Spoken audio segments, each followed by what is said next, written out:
Superstar জিদ্দার পরে এবার শর্মান Joshi M N রাজদার সিনেমায়।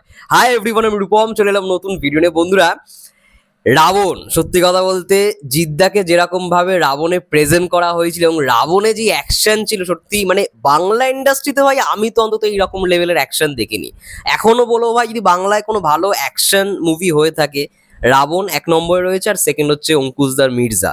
এই দুটো ছবিতেই আমি দেখেছি খুব ভালো পরিমাণ অ্যাকশন হয়েছে। বাট এইবারে M N Rajdar second cinema already আমাদের সামনে চলে এলো, যার নাম হতে চলেছে ভালোবাসার মরশুম, এবং যেখানে আমরা দেখতে পেতে চলেছি শর্মান জোশীকে।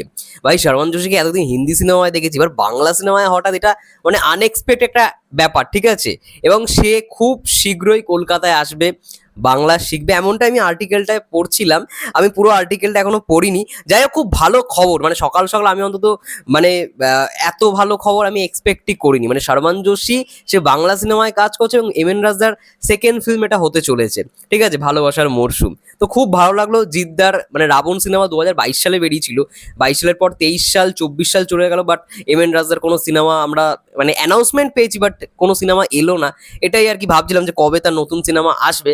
যাই হোক, আমি একটু যেটা আর্টিকেলটা বেরিয়েছে আনন্দবাজার পত্রিকার তরফ থেকে, সেটা একটু আমি পড়ি। আমি পুরো আর্টিকেলটা পড়িনি, জাস্ট তোমাদের সঙ্গেই একেবারেই পড়ি পুরোটা। যাই হোক, এখানে যেটা বলা হয়েছে যে বাংলা ছবিতে শর্মান, যেটা হেডলাইনটা দেওয়া হয়েছে, এই প্রথম বাংলা ছবিতে অভিনয় করতে চলেছেন শর্মান জোশী। ভালোবাসার মরশুম ছবির মাধ্যমে বাংলা ইন্ডাস্ট্রিতে পা রাখতে চলেছেন তিনি। পরিচালনার দায়িত্বে রয়েছেন এম এন রাজ। এর আগে জিৎ অভিনীত রাবণ ছবির পরিচালনা করেছিলেন তিনি। ভালোবাসার মরশুমে শর্মানের সঙ্গে অভিনয় করতে দেখা যাবে বাংলাদেশের অভিনেত্রী তানজিন তিশা আর আমাদের এপার বাংলার সুস্মিতা চ্যাটার্জি। ও মাই গড ভাই, তানজিন তিশা! এটা যদি হয়ে থাকে, মানে এটা যেহেতু হচ্ছে তানজিন তিশার প্রথম মানে সিনেমায় ডেবিউ করা সিনেমা হতে চলেছে এই সিনেমাটা, আর কলকাতার সিনেমা। আমি যতদূর মানে যেটুখানি জানি, বাংলাদেশে আজ পর্যন্ত তাকে সিনেমায় কিন্তু ডেবিউ করতে দেখা যায়নি। মেহজাবিন চৌধুরীর অলরেডি ডেবিউ হয়ে গেছে সিনেমায়, তাসনিয়া ফারিনের অলরেডি হয়ে গেছে সিনেমায় ডেবিউ, ইনসাফ করলো, আর কলকাতা একটা সিনেমা করেছে আরো এক পৃথিবী এসকের ব্যানারে। আর তানজিন তিশার ফর দ্য ফার্স্ট টাইম কলকাতাতেই তার সিনেমা ডেবিউ করতে চলেছে। আমার তানজিন তিশাকে সত্যি কথা বলতে খুব ভালো লাগে, কারণ সে খুব ভালো একজন অভিনেত্রী। রিসেন্টলি তার অনেকগুলো নাটক আমার দেখাও হয়ে গেছে। ফারহান আহমেদ জোবানের সঙ্গে শেষ গান, ওই নাটকটাও দেখলাম, খুব ভালো একটা নাটক হয়েছে। তারপর নসিব বলে একটা নাটক এসেছে ইয়াশ রোহানের সঙ্গে, ওটাও দেখেছি, ওটাও পার্সোনালি খুব ভালো লেগেছে। আর এখনো পর্যন্ত আমি অন্তত মনে করি যে তানজিন তিশার বেস্ট অ্যাক্টিং দেওয়া যদি কোনো কাজ হয়ে থাকে, সেটা অবশ্যই ঘুমপড়ি। প্রীতম হাসানের সঙ্গে চরকিতে অ্যাভেলেবেল রয়েছে। ঘুমপড়ি দেখে ভাই আমি অনেক দিন পরে কোনো একটা প্রজেক্ট দেখে আমি কেঁদেছি। ঘুমপড়ি এতটাই ভালো একটা কাজ হয়েছে, জাহিদ প্রীতম পরিচালিত, দারুণ। মানে যারা যারা ঘুমপড়ি দেখেনি, আমি তো রিভিউ করেছিলাম ঘুমপড়ি, আমি সেখানে বলেছিলাম ভাই তানজিন তিশার কেরিয়ারের বেস্ট পারফরমেন্স দেওয়া কাজ হচ্ছে ঘুমপড়ি। আমার দারুণ লেগেছে। তো তানজিন তিশা মানে অবভিয়াসলি আমি অন্তত মনে করি যে সে ভালো একজন অ্যাক্ট্রেস, খুব ভালো একজন অভিনেত্রী, বাট তাকে ইউজ হয়তো খুব ভালো রকমভাবে অনেকে কমই করে। মানে ভালো ভালো কাজে হয়তো তাকে আমরা দেখতে পাই না, বাট ঘুমপড়ির মতো কাজ দেখলাম রিসেন্টলি, খুব ভালো হয়েছে। ওই আগের মানে রোজারিতে কাজটা বেরিয়েছিল যদিও বা, এই বছরেরই কাজ। আর রিসেন্ট নাটকও আমি দেখলাম, এই নসিব, তারপরে শেষ গান, আরো অনেকগুলো, খায়রুল বাশারের সঙ্গে একটা নাটক ছিল, ওটাও দেখেছি, বেশ ভালো লাগে সত্যি কথা বলতে। তো এবারে তার ডেবিউ হতে চলেছে সিনেমা। এতদিন নাটক করে এসছে, ওটি করে এসছে, এবার সিনেমায় মানে বড় পর্দায় একটা মানে তার ডেবিউ হতে চলেছে। খুব ভালো লাগলো, এবং এটা সত্যি কথা বলতে আনএক্সপেক্টেড একটা ব্যাপার। মানে শর্মান জোশীর সঙ্গে তানজিন তিশা, ভাই পুরো লাখ খুলে গেল তানজিন তিশার। যাই হোক, তার সঙ্গে সঙ্গে আমরা দেখতে পেতে চলেছি সুস্মিতা চ্যাটার্জিকে, আমাদের জিদ্দার হিরোইন। চেঙ্গিজ মানুষ করেছে এবং রিসেন্টলি মৃগয়া করলো, খুব ভালো। মানে শুনছিলাম ভালো হয়েছে সিনেমাটা। একটা আইটেম ডান্সেই ছিল সুস্মিতা দি। তো যাই হোক, ছবিতে শর্মান অভিনীত চরিত্রের নাম আবির। বাহ, দারুণ নাম রাখা হয়েছে, আবির। তানজিন ও সুস্মিতার চরিত্রের নাম হিয়া ও পারমিতা। আচ্ছা, তানজিন তিশার নাম হচ্ছে হিয়া, আর সুস্মিতা চ্যাটার্জির নাম আই থিঙ্ক পারমিতা। কলেজে পড়তে পড়তেই প্রফেসর আবিরের প্রেমে পড়ে হিয়া। আচ্ছা, তানজিন তিশার সঙ্গে শর্মান জোশীর প্রেমের গল্প এখানে দেখানো হবে, প্রেমে পড়ে যাবে হিয়া।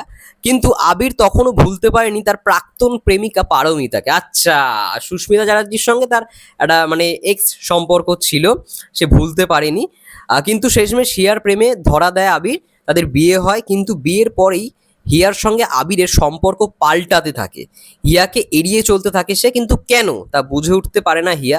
সেই টানাপোড়েন নিয়েই এই ছবির গল্প বুনেছেন পরিচালক এম এন রাজ। আচ্ছা, পুরো পিওর একটা লাভ স্টোরি, জনরার গল্প হতে চলেছে, তার মধ্যে ইমোশনও থাকবে যেটুখানি বুঝতে পারলাম। ছবিটির মধ্যে ছবিটির জন্য ইতিমধ্যেই বাংলা ভাষা শিখতে শুরু করেছেন শর্মন, যেটা তোমাদের প্রথমেই বললাম। অভিনেতা বললেন, এর আগে বাংলায় কাজ না করলেও ভূতের ভবিষ্যতের হিন্দি রিমেক গ্যাংস অফ গোস্টস এ কাজ করেছি। তাছাড়া বাংলা ছবি আমি দেখি, সত্যজিৎ রায়ের ছবি খুবই ভক্ত। বাহ, খুব ভালো লাগলো শুনে। এখন প্রাদেশিক ভাষায় অনেক ভালো ভালো কাজ হচ্ছে, সেখানে বাংলা ছবিতে সুযোগ পেয়ে ভালোই লাগছে। আগস্টে কলকাতায় আসছেন তিনি, সেপ্টেম্বরের গোড়াতেই ছবির শ্যুট শুরু হবে দার্জিলিং। আচ্ছা, নর্থ বেঙ্গল দার্জিলিংয়ে শুটিং হবে। ছবির বেশিরভাগ অংশের শুটিং হবে পাহাড়ে, আর কিছু অংশের শ্যুট হওয়ার কথা মুর্শিদাবাদে। আগামী বছর সরস্বতী পুজোয় ছবিটি মুক্তির পরিকল্পনা রয়েছে। প্রযোজনার দায়িত্বে রয়েছে মেহের এন্টারটেনমেন্ট ভেঞ্চার্স, এটা আই থিঙ্ক এমএন রাজদার নিজস্ব প্রোডাকশন হাউস, এবং হিমানি ফিল্মস, এবং তার সঙ্গে সঙ্গে ফ্লোটিং ওয়াটার। বাহ, একটা পিওর লাভ স্টোরি জনরার মুভি আসতে চলেছে। এবং যেটা ভালো লাগছে, শর্মন জোশী, তাকে এতদিন আমরা মানে বলিউডের অনেক ছবিতে দেখেছি। আমার তো সত্যি কথা বলতে 3 ইডিয়টস থেকে শুরু করে মানে বেশিরভাগ ছবি তার দেখা। ইভেন ওইটার নামটা ভুলে যাচ্ছি, একটা হরর ছবি 1947 পার্ট 2 আই থিঙ্ক, সেখানে শর্মন জোশীকে দারুণ লেগেছিল আমার। তো বাংলা ছবিতে দেখতে হবে, এটা সত্যি কথা বলতে কেউ আশা করি মানে আমরা কেউ করিনি। ভালো লাগলো এমএন রাজদা বাংলায় তাকে নিয়ে আসছে, এবার দেখা যাক শর্মন জোশীর সঙ্গে তানজিন তিশার কেমিস্ট্রিটা কেমন হয়। তার সঙ্গে সুস্মিতার যে কেমিস্ট্রি, যেটা মানে প্রাক্তন মানে এক্স, এখানে যেই ব্যাপারটা দেখানো হবে সেই জিনিসটা দারুণ। আমার তো কাস্টিং আমি সত্যি কথা বলতে খুব চমকে গেছি, আমার ভালো লেগেছে কাস্টিংটা, এটা আশাই করিনি, এবং আজকে সকাল সকাল এত ভালো আপডেট পেলাম, খুব ভালো লাগলো। এবং আমার এখন হঠাৎ করে মনে পড়লো এমএন রাজার আরও একটা ডিরেকশনের ছবি আসার কথা ছিল, সেটার নাম ছিল আই থিঙ্ক, ওটাও লাভ স্টোরি জনরারই ছিল, জান্নাত। ওটার অ্যানাউন্সমেন্ট কিন্তু করা হয়েছিল যখন 2023 সালে অ্যানাউন্সমেন্ট করা হয়েছিল, বাট ওই ছবিটা আমি জানি না কি হবে, ওটা আসবে কি আসবে না। যদি ওই ছবিটা না আসে তাহলে এটাই হয়তো এমএন রাজার ডিরেকশনের সেকেন্ড ছবি হতে চলেছে, ঠিক আছে।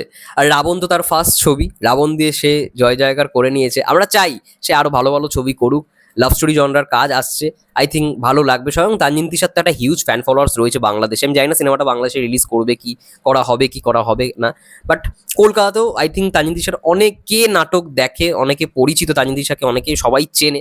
বাট সিনেমায় এবার তার ডেবিউ হতে চলেছে, দেখা যাক কেমন হয়। আমার তো তাকে খুব ভালোই লাগে, মানে তার কাজ সত্যি কথা বলতে খুব ভালো লাগে। আমি বহুত নাটক দেখি বাংলাদেশের, আমার মানে বলতে গেলে দিনে 3টে করে বা 2টো করে নাটক দেখাই হয়। আমি যখন দুপুরে লাঞ্চ করি তখন একটা নাটক দেখি, রাত্রে যখন ডিনার করি তখন একটা নাটক দেখি, তো বহুত নাটক দেখি।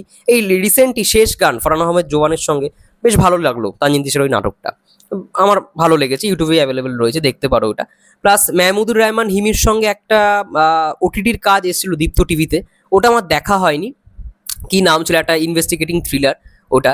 যাই হোক, তোমাদের কি মন্তব্য নতুন বাংলা ছবি ভালোবাসার মরশুম কে নিয়ে অবশ্যই কমেন্ট করে জানাও, এবং তোমরা কতটা এক্সাইটেড সেটাও জানিও। ততক্ষণের জন্য সবাই ভালো থেকো, সুস্থ থেকো, এবং পুরো টিমকে আমার পক্ষ থেকে বেস্ট উইশেস থাকলো। ভালো ছবি হবে আই থিঙ্ক, আশা করছি। এবং সরস্বতী পুজোর ওই মরশুমটায় এরকম একটা প্রেমের ছবি আসছে, আলাদাই বিষয়। যাই হোক, তোমাদের কি মন্তব্য কমেন্ট করে জানাও। ততক্ষণের জন্য সবাই ভালো থেকো, সুস্থ থেকো, টেক কেয়ার।